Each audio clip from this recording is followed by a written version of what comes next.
ఓ మహిళ దారి తప్పి తన జీవితాన్ని నాశనం చేసుకుంది. చివరకు తన ముగ్గురు పిల్లలను అనాథలను చేసింది. అక్రమ బంధం, డబ్బు మీద అత్యాశ ఆమెను దారి తప్పేలా చేశాయి. అంతేకాదు ఓ యువకుడి తప్పుడు పని కూడా ఇద్దరు ప్రాణాలు పోవడానికి కారణమైంది. హైదరాబాద్ నార్సింగి దగ్గరలోని పుప్పాలగూడ గుట్టల దగ్గర జనవరి 13న కొంతమంది యువకులు గాలిపటాలు ఎగరేస్తున్నారు. అక్కడే ఓ స్టోన్ క్రషర్ ఉంది. అయితే ఓ గాలిపటం తెగి ముందుకు పడడంతో యువకులు పిల్లలు ఎగురుకుంటూ ముందుకు సాగారు. సరిగ్గా అక్కడే ఓ యువకుడి శవం కనిపించింది. దాదాపుగా కుళ్ళిపోయే స్టేజ్లో ఉంది. కాసింత దూరంలో మహిళ మృతదేహం కూడా కనిపించింది. దీంతో వాళ్ళు భయపడిపోయారు. వెంటనే ఓ యువకుడు 100కు డయల్ చేశాడు. తాము పతంగులు ఎగరేస్తుంటే 2 శవాలు కనిపించాయి, మీరు రావాలి అని అడ్రస్ చెప్పేశాడు. దీంతో స్థానిక పోలీసులు క్లూస్ టీమ్ తో సహా అక్కడికి చేరుకున్నారు. యువకుడి ఒంటిపై కత్తిగాట్లున్నాయి. తల మీద బండరాయి మోదినట్లుగా ఉంది. దీంతో హత్యనని పోలీసులకు అర్థమైంది. అయితే మరికొద్ది దూరంలో ఓ మహిళ శవం కూడా గుర్తించారు పోలీసులు. ఆ మహిళను చూడగానే పోలీసులు షాక్ అయ్యారు. ఒంటిపై బట్టలు లేవు, మరీ ముఖ్యంగా పైజమా లేదు. దీంతో అత్యాచారం చేసి చంపారని పోలీసులకు అర్థమైంది. బండరాయితో మహిళ మృతదేహం కూడా ఛిద్రమైంది. ఫోరెన్సిక్ టీం క్లూస్ ని సేకరించింది. ఆ ఏరియాలో పోలీసులు క్షుణ్ణంగా తనిఖీలు చేశారు. చుట్టుపక్కల ప్రాంతాల్లో ఆధారాల కోసం వెతకగా 2 సిమ్ కార్డులు దొరికాయి. వాటిని పోలీసులు స్వాధీనం చేసుకున్నారు. చుట్టుపక్కల సీసీ కెమెరాలను పరిశీలించారు. ఇక సిమ్ కార్డుల ద్వారా హత్యకు గురైంది బిందు, అంకితులుగా గుర్తించారు. బిందు దంపతులు ఛత్తీస్గఢ్ నుంచి తెలంగాణకు ఉపాధి కోసం వచ్చారు. అయితే మొదట్లో వీళ్ళు శంకరపల్లిలో ఉండేవారు. ఆమె భర్త ప్లంబర్ గా పనిచేస్తూ ఉన్నాడు. వీరికి 3 పిల్లలు. అయితే బిందు హౌస్ కీపింగ్ చేసే సమయంలో అంకిత్ తో బిందుకు పరిచయం ఏర్పడింది. ఆ తర్వాత వీరిద్దరి మధ్య అక్రమ బంధం ఏర్పడింది. అయితే ఈ విషయం తెలుసుకున్న భర్త బిందుతో గొడవ పడ్డాడు. అయినా కూడా బిందు పద్ధతి మారలేదు. అంకిత్ తో మాట్లాడటం మానలేదు. దీంతో తన కుటుంబాన్ని ఎల్బీ నగర్ లోని చింతలకుంటకు మార్చేశాడు. అయితే ఫోన్ ద్వారా బిందు అంకిత్ కి టచ్ లో ఉండేది. అయితే ఇక్కడే వీరిద్దరూ కొత్త పద్ధతిని మొదలు పెట్టారు. డబ్బుల కోసం బిందు వ్యభిచారం చేయడానికి కూడా సిద్ధమైంది. డబ్బులు కావాలని తన ప్రియుడికి చెప్పడంతో అంకిత్ తనకు తెలిసిన స్నేహితులతో చెప్పేవాడు. దీంతో వాళ్ళు ఎవరైనా శృంగారం కోసం కావాలంటే బిందును పంపించేవాడు. ఆమెతో పాటు వెంట కూడా వెళ్లేవాడు. అలా రక్షణగా వెళ్ళినందుకు బిందుకు వచ్చే డబ్బుల్లో కొంత తీసుకునేవాడు అంకిత్. ఇలా ఇద్దరు ఎంజాయ్ చేయడం మొదలు పెట్టారు. అయితే బిందు వ్యభిచారం చేసేందుకు అవకాశం రావడంతో డబ్బు కోసం ఇంట్లో కూడా చెప్పకుండా వచ్చేసింది. జనవరి 7వ తేదీన ఇంట్లో నుంచి చెప్పా పెట్టకుండా వెళ్లిపోయింది. ఇక భర్త దివాకర్ వనస్థలి పోలీస్ స్టేషన్ లో ఫిర్యాదు చేశాడు. తన భార్య కనిపించడం లేదని కంప్లైంట్ ఇవ్వడంతో పోలీసులు విచారణ చేస్తూ ఉన్నారు. కానీ ఆచూకీ దొరకలేదు.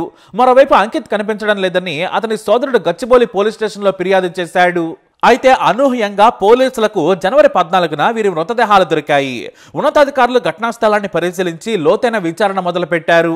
సాంకేతిక ఆధారాలతో పాటు స్పాట్ లో దొరికిన సిమ్ కార్డులు, ఇతర క్లూస్ తో విచారణ చేయగా హంతకులు ఇట్టే దొరికిపోయారు.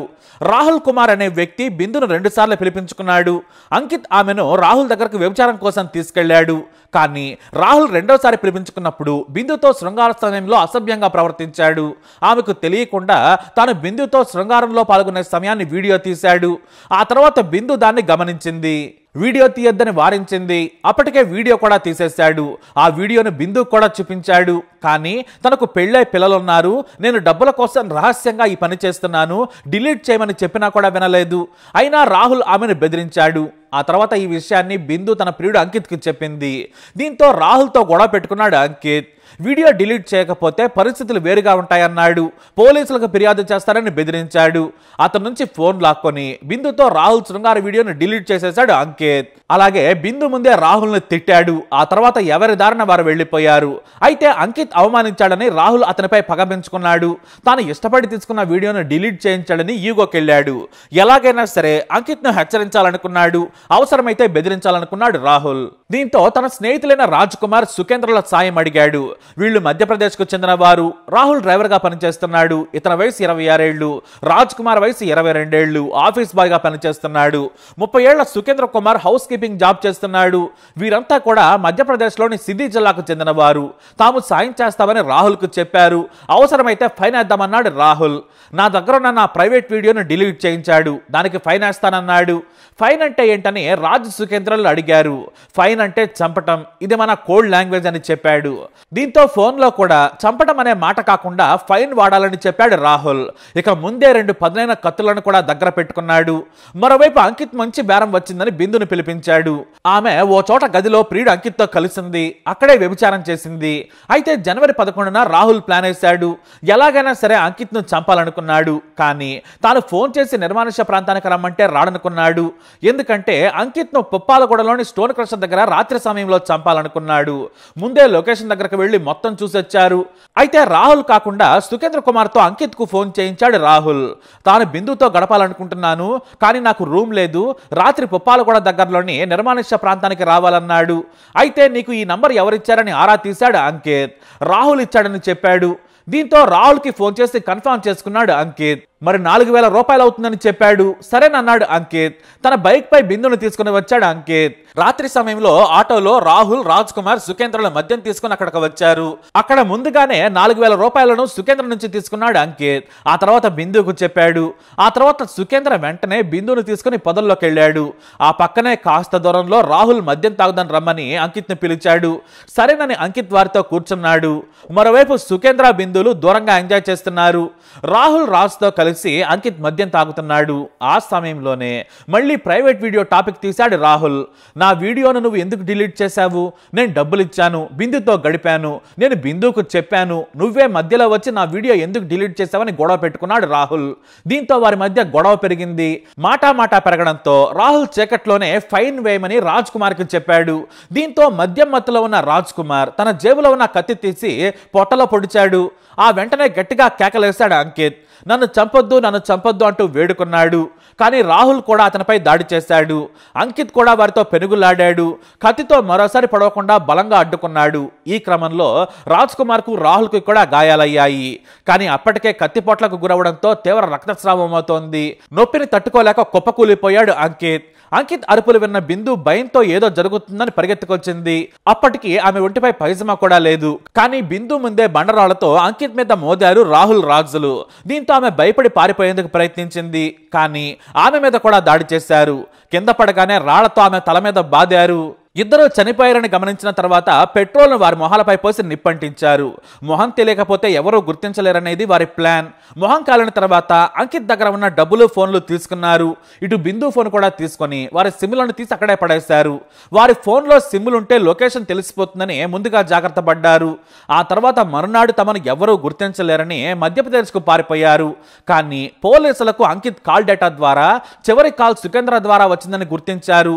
అతని ఫోన్ ద్వారా హంతకుల విషయం బయటపడింది. మరోవైపు రాత్రి సమయంలో అంకిత్, బిందు అక్కడికి రావడం సీసీ కెమెరాల్లో గుర్తించారు పోలీసులు.